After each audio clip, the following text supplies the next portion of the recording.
अगर आप ध्यान से देखें तो सबसे ऊपर आपको देखने को मिलेगा कजाकिस्तान, और इन सब में बड़ा भी कौन सा है? कजाकिस्तान। मध्य एशिया में सबसे बड़ा देखिए रूस के दक्षिण में आपको क्या मिलेगा? कजाकिस्तान। कजाकिस्तान के नीचे आपको मिलेगा किर्गिस्तान, मतलब दक्षिण में, किर्गिस्तान के दक्षिण में मिलेगा आपको जो है तजाकिस्तान। तो कजाकिस्तान, किर्गिस्तान और तजाकिस्तान। फिर इसके बाद आपको इसके पश्चिम में मिलेगा उज्बेकिस्तान, और उज्बेकिस्तान के दक्षिण में मिलेगा तुर्कमेनिस्तान।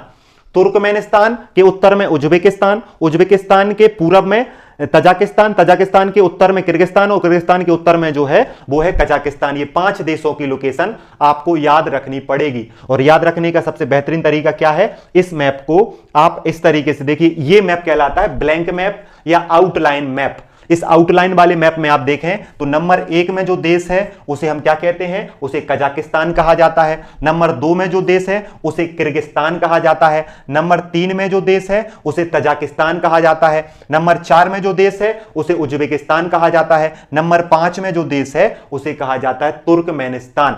अब यहां पे देखिए, ये वाली जो चीज आपको दिख रही है ये कैस्पियन सागर है। कैस्पियन सागर से कजाकिस्तान की बॉर्डर लगती है, और कैस्पियन सागर से तुर्कमेनिस्तान की बॉर्डर लगती है। याद रखना, कैस्पियन सागर से उज्बेकिस्तान की बॉर्डर नहीं लगती है। इन छोटी छोटी बातों को मैप में ध्यान में रखोगे तो आपको मैप याद हो जाएगा, राजधानी भी याद हो जाएंगी, करेंसी भी याद हो जाएंगी। देखिए, ये आप देखिए यहां पर ये वाली जो संरचना है इसे कैस्पियन सागर कहा जाता है। कैस्पियन सागर से कजाकिस्तान की बॉर्डर लगती है और तुर्कमेनिस्तान की बॉर्डर लगती है, लेकिन कैस्पियन सागर से उज्बेकिस्तान की बॉर्डर नहीं लगती है। अगर आप देखें तो यहां पर कजाकिस्तान की तुर्कमेनिस्तान से भी बॉर्डर लग रही है, उज्बेकिस्तान से भी बॉर्डर लग रही है, और किर्गिस्तान से भी बॉर्डर लग रही है, लेकिन कजाकिस्तान की बॉर्डर तजाकिस्तान से नहीं लगती है। ऐसी चीजों को ध्यान रखोगे, फायदे में रखोगे। अब और अच्छे से बेहतरीन तरीके से याद रखने का तरीका क्या है? पहले एक तरफ मैप देख लीजिए, दूसरी तरफ ब्लैंक मैप देख लीजिए, और अभ्यास कर लीजिए कि मध्य एशिया का कौन सा। देखिए, Kazakhstan Kazakhstan, Uzbekistan Uzbekistan, Turkmenistan Turkmenistan, Tajikistan Tajikistan, और किर्गिस्तान किर्गिस्तान। इस तरीके से आपको याद रखना पड़ेगा। और इनकी करेंसी और राजधानी के लिए आपको ये टेबल बनवाई गई है कि कजाकिस्तान की राजधानी क्या है? टेंगे है। किर्गिस्तान की क्या है? सोम है। तजाकिस्तान की क्या है? सोमूनी है। तुर्कमेनिस्तान की क्या है? मनात है। और उज्बेकिस्तान की क्या है? सोम है।